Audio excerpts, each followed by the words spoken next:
SelectViewSuccess.com. Welcome to this edition of Select View Saturday.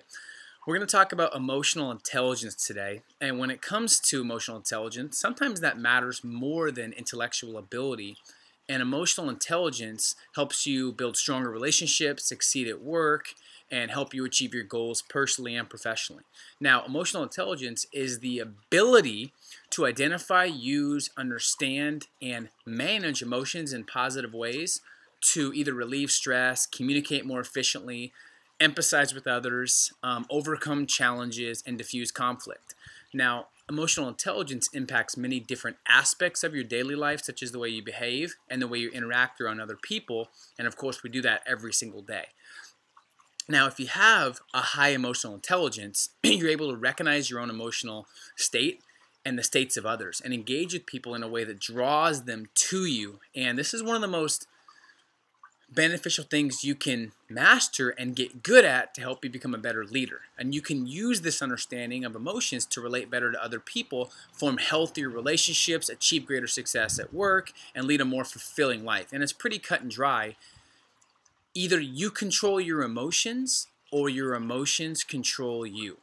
There's really no other way to put it. And you want to be fully in control of your emotions. And here's what's scary. You will never get what you want if your emotions are wrong and you're not using them the right way. And that's a guarantee.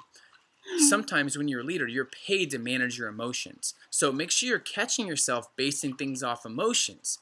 Now, I'm going to give you 4 tips to help you better manage your emotions and increase your emotional intelligence. And hopefully they'll be of value to you that you can use them right away to help your success and your state of mind as well. So number 1, learn how to reduce stress. Be able to quickly catch yourself when you're stressed and calm yourself down.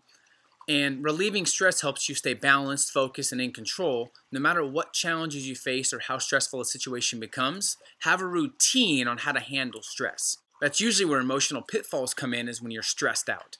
This is a big step in changing your emotional state, is switching your environment. Okay, that's big. You need to have things that you do when you know you're stressed that get you out of stress. Changing your environment. This is good for any type of issue, financial issue, current reality, or you're stressed out. Go to a park, the gym, take a walk.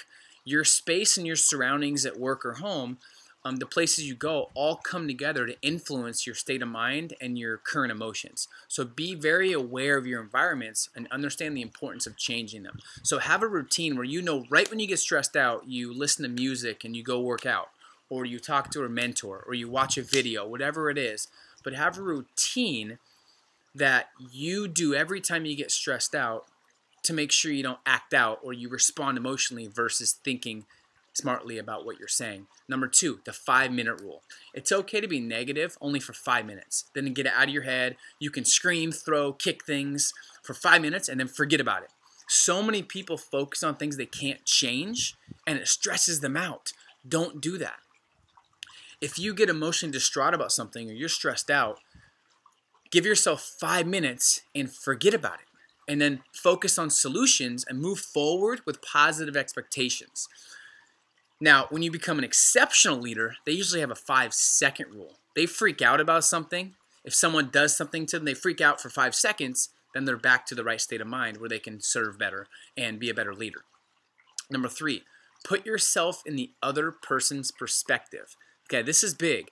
No amount of power or confidence or reduced stress can bring lasting change unless it's accompanied by a shift in a perspective. This is done in the mind first, then in the body, and in your activities. So put yourself in another person's perspective, and I know it sounds so cliche, but treat others how you'd want to be treated.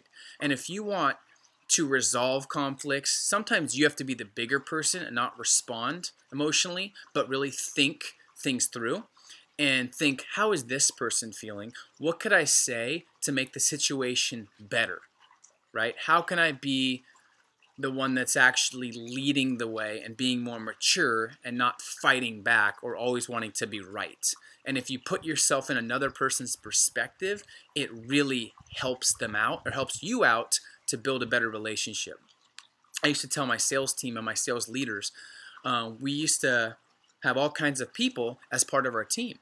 We were pretty selective, but sometimes we gave kids chance that kids chances that had a rougher past and they were struggling, and we gave them a chance to succeed and we believed in them. And so many times my managers wanted to give up on them. Oh, they're making excuses. They're frustrating me. They're not calling me back. They are not showing up on time. And what I told them is I said, hey, you need to put yourself in those kids' perspectives. Think about them. Everybody else has already given up on them. Don't be the next person that gives up on them. Don't be like everybody else.